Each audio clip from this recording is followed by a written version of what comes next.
A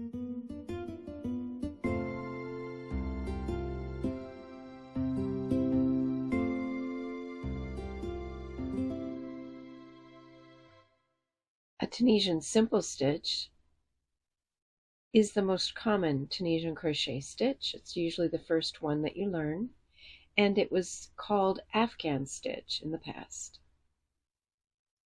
For Tunisian Simple Stitch, skip the first vertical bar here, and if you notice with each stitch there's a front vertical bar.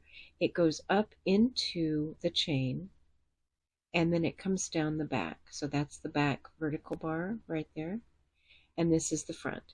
So for a Tunisian Simple Stitch, side to side motion, under the front vertical bar, yarn over, pull up a loop.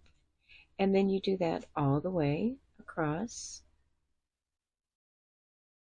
all the way, pull up a loop, pull up a loop, pull up a loop. And just keep going. And this is a 10 stitch piece here. So you'll have 10 loops on your hook when you get finished. And then you get to the last stitch, which will look a little different. And what it is a chain. So like any other chain, it has 3 bars, the front, the back, and then that horizontal bar in the back. So if you just go under the front vertical bar, it gets loopy. I'll show you that big hole.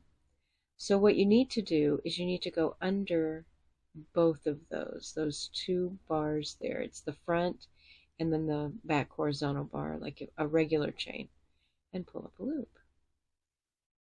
And then when you have all your loops, you just chain 1. Again, that's that chain. See, it's got 3 bars, just like any other chain.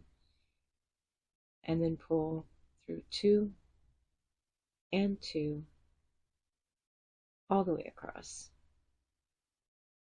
When you get to the end, you'll have 1 loop remaining on your hook, and that 1 loop will be the first loop of the next row.